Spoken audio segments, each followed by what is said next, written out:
Hello and welcome back to my channel. I am now back home and I have my normal setup here ready to record. It has been a while, but I'm looking forward to my comfort zone, let's say. I was looking through my past recording history and I noticed that I haven't recorded the second case for the mini Maps of Merlin. So I've decided I'm going to go ahead and record this one for you here today. Now, I did record and upload the first case to this. That is uploaded to my YouTube channel. You'll find a link here and in the description. This one is a follow-up to that provided by FMWC UK, where these two cases practice skills with dealing with maps. And these are completely free cases. So if you are struggling with maps in Excel Esports cases, check out the link in the description where you can download this case and give this a practice yourself. I say this case, I should say this file, because it's actually two cases. The first one dealing with some basic concepts of maps, this one with some more advanced techniques with maps. Now, let me read the introduction just in case you're not familiar with it here. The wise wizard Merlin, defender of the kingdom of Camelot, friend to Arthur Pendragon, magnificent mage of mystery, has sensed a terrible dark presence. She lurks around the land and must be found. He has gathered his scrolls and maps to hunt down this scourge so he might send her back to whatever dark dimension whence she came. Now, if you've already seen my first video for this file, you will know that this scourge is referring to Lana Banana, a common character in Excel Esports. Let me continue.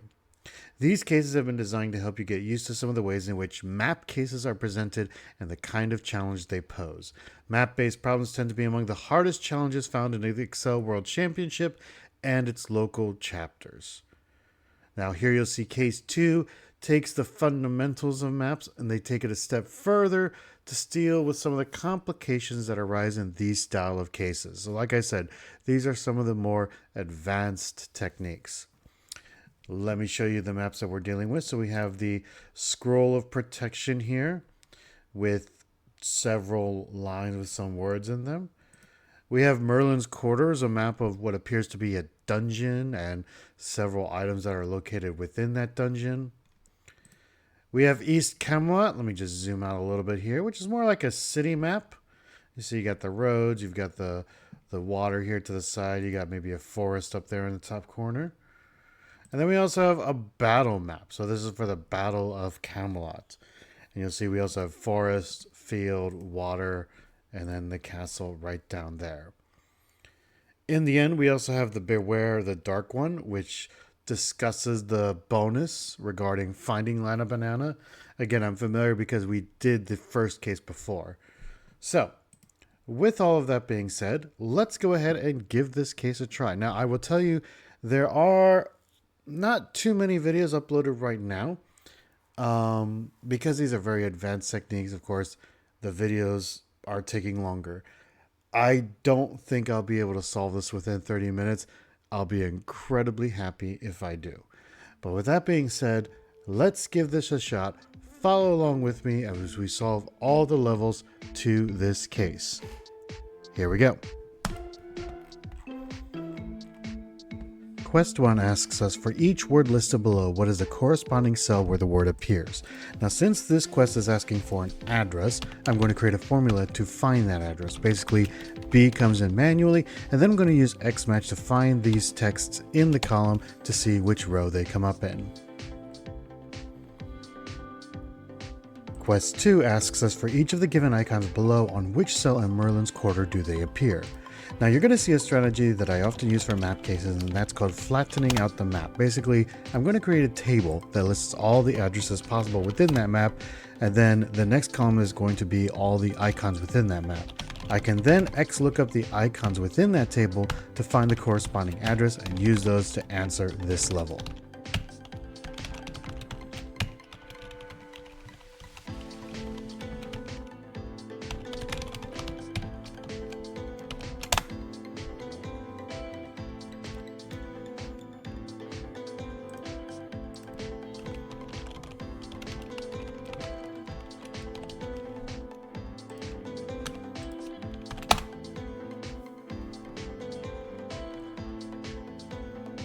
Now, quest 3 is much trickier. It is asking for each of the creatures listed below what is the minimum number of moves they must make to find what they desire. Now, the catch here is that each of these creatures seeking are on this map multiple times, and the items they desire are also on here multiple times. So what I'm going to do is, once again, I'm going to use my flatten map strategy, and then I'm going to create a matrix of distances. So basically, one of these items is going to be on one side, going down the rows, the other item is going to be going across the columns, and then within that table I'm going to look for the distance between each item in the rows and columns. And then to find my answer, I'm just going to find the minimum distance within that matrix, and that's going to help me solve this level.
Quest 4 asks us what is the name of the icon in the cell they finish in after all of their movements.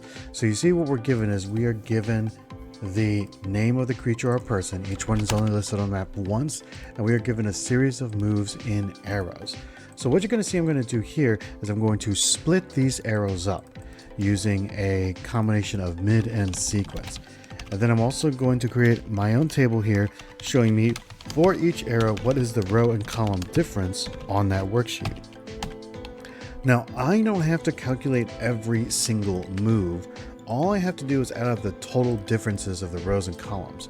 So you see I'm going to do that on this sheet. I'm not going to calculate every cell they go to, but I'm going to use that to find the cell that they should end in, and then go back and XLOOKUP my flattened map table to find the name of the icon in their ending cell.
Quest 5 asks us for each cell below what is the terrain type and content in the corresponding cell in the Battle for Camelot map. So we're actually looking for two things. We're not only looking for the icon that is within that cell, if there is an icon, but we're also looking for the terrain within that cell. So what you're going to see me do is you're going to see me do the same flatten map technique I've used in the other maps, but I'm also going to create a second map. And in the second map, I'm going to find, based on the background color of the cells, I am going to label them with that terrain. So now you're going to see that I'm going to have two maps, but I'm going to add the second map to my flattened map table. So then each cell not only corresponds with the icon, but it also corresponds with the terrain. And then when I use this, I'm going to create an extra column for L5 just to make this easier, which then concatenates the information and puts it in the format that's required for this level. Then an XLOOKUP on the cell to this table, to that L5 column, will then help me find the answers that I need.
Quest 6 asks us, for the monster in each starting cell, how many times must they move before they reach a bridge?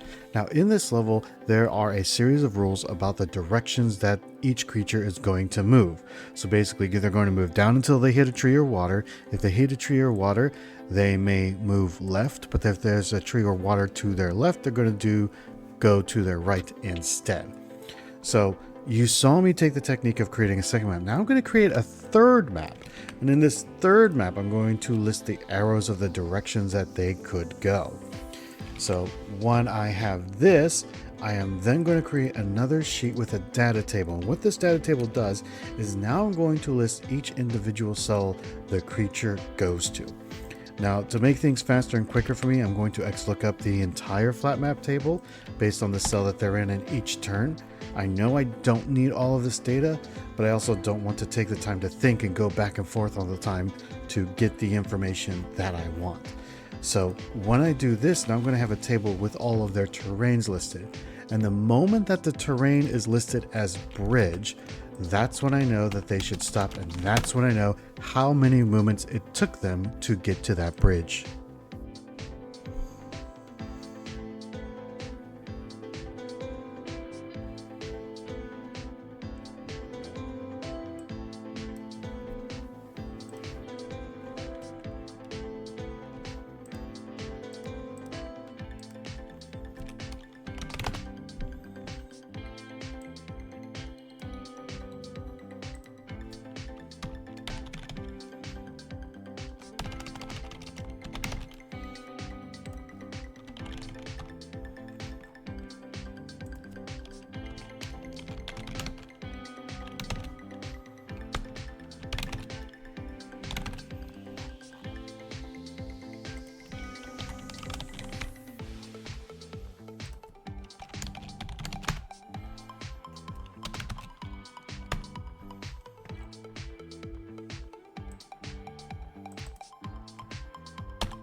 Now in Quest 7, we are going to take what we did in Quest 6, but we are going to extend it a little bit further.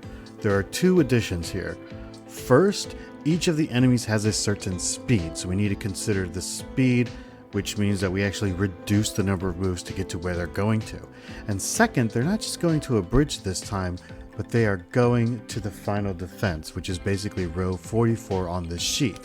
So what this level asks us is the same question: how many moves is it going to take to get to that row 44? So you're going to see me do a number of steps. First, I'm going to extend that formula to get me the arrows all the way down to that row 44. And then I'm going to go back to my original model. I'm actually going to create a duplicate. I probably don't need a duplicate, but I like to have the instructions in front of me so that I can very easily see what I'm going to do. And what I'm going to do is now I'm going to look up when does each enemy reach row 44.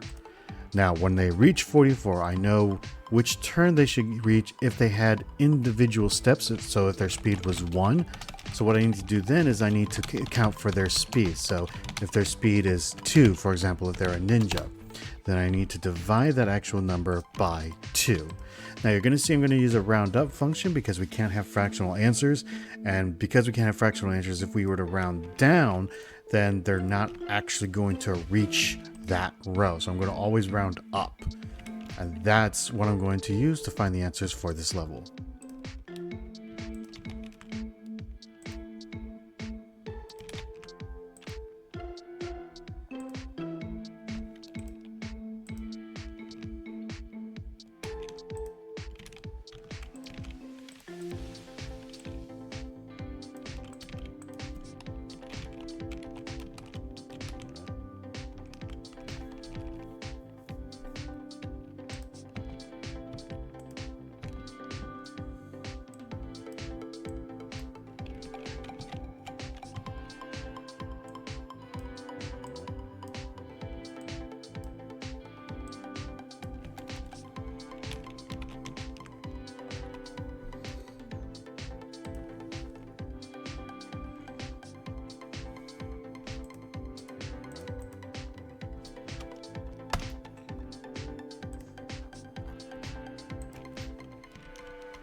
Now that we got all the levels complete, let's go ahead and head over to the bonuses, or as this case calls them, the side quests. Side quest 1. When combining the icons on all 3 maps, how many icons are used exactly 7 times? So to do this, I'm just going to list all of the icons on all of the maps, and then I'm going to use a group by function to basically count how much of each icon is used in the map. Once I do this, I'm going to see how many icons are used 7 times, and that is going to give me the answer to this bonus.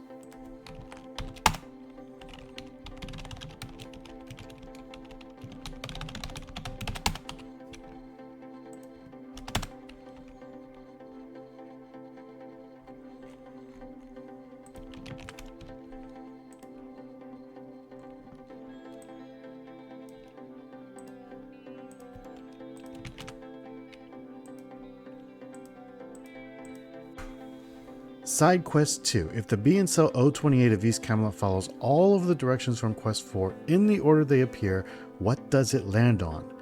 Now, what I did here is I'm actually going to continue using my level 4 model, and I just really need to change a couple of things. First, I need to know that we're starting on the B, and that's going to help my model come out with cell 028, which is really nice.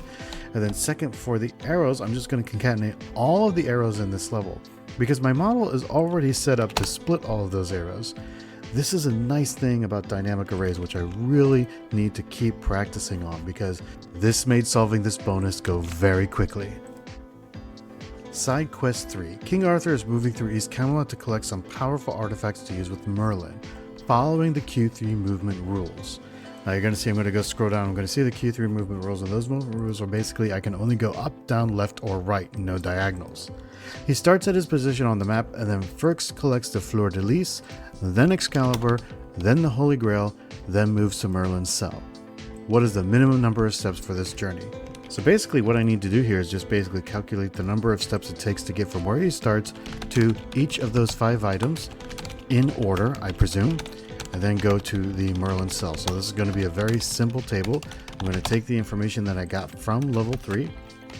I'm going to take the information from that flat map table. That's going to give me the row and column numbers, and a very simple adding of the 2 absolute values, the distances between the row and the column number, will get me the total distance for each step. Adding them up gives me the answer to this bonus.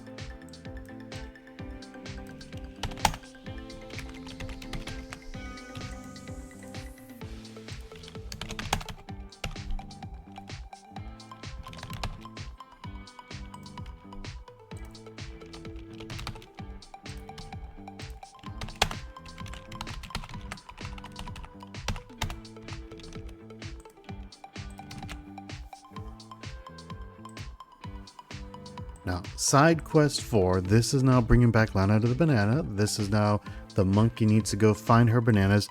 And the catch in the second level of the case is that she needs to get around Merlin or Arthur or the army. And some of those she needs to be a very far distance apart. Now, if you've ever seen the Bear Island case, you'll see that a lot of people's strategies were to basically copy and paste the icon into the entire range that we cannot go into. I'm going to use a similar strategy for this, and because I'm only doing this once for each map, I'm just going to go ahead and calculate all of the steps manually.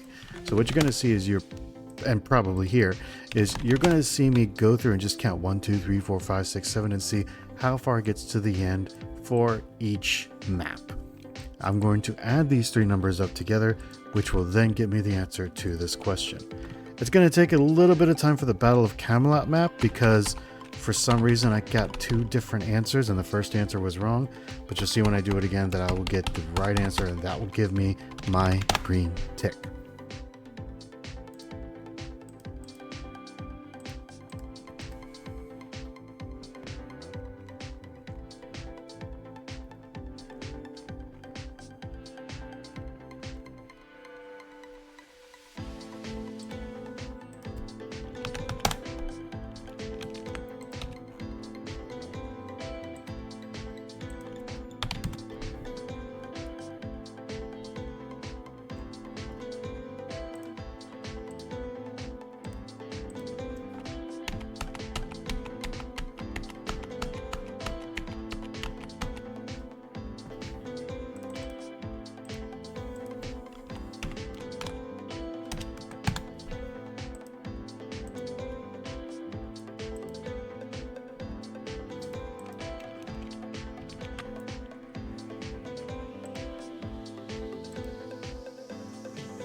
Side quest 5, the final bonus, and you'll see that this is listed as impossibly hard.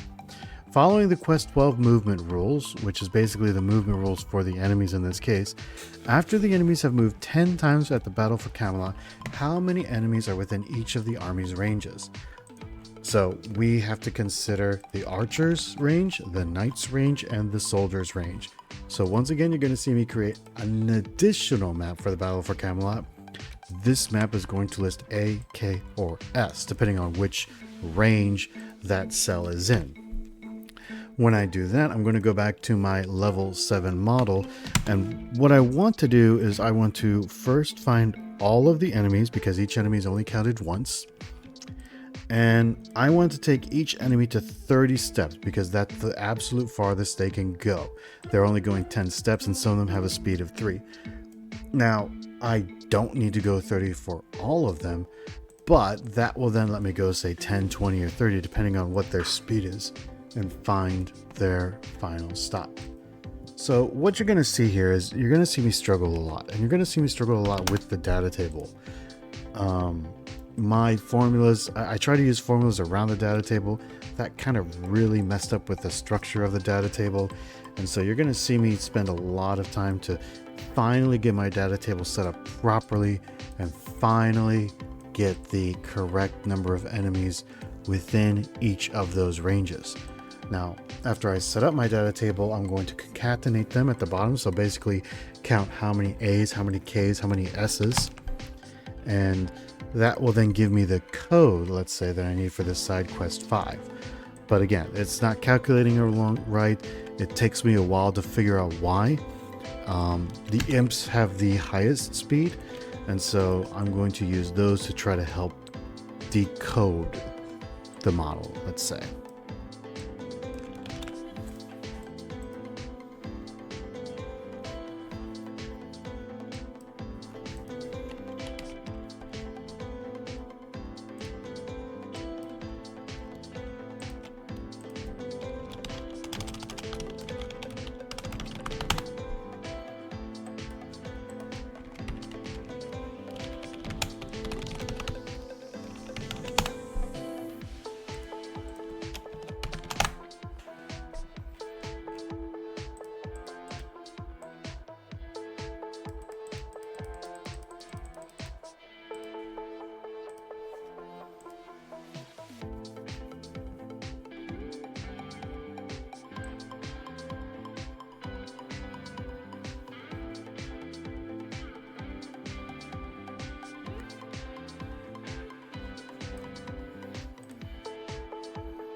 And there you have it. I was able to solve it in just under an hour, but that was still longer than I was intending to.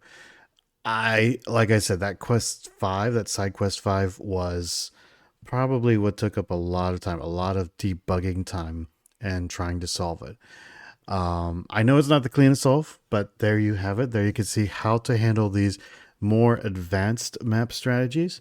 Now, I will tell you, a lot of the pro players use their custom lambdas to make some of these steps much quicker.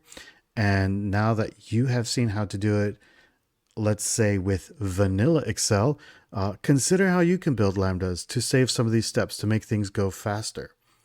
And I'll also add another note that with the background colors, you can't use lambdas to pull out background colors. I mean, there's a way, but it is quite limited. And if you really want to go more exact with your colors, you're going to have to create a function within VBA that will let you pull out the background colors within the cells. I will leave the hints at that. I hope you really enjoyed watching this video. If you actually watched the entire hour, I congratulate you. Thank you so much for watching, and hope to have some more case solves up here shortly. Stick around.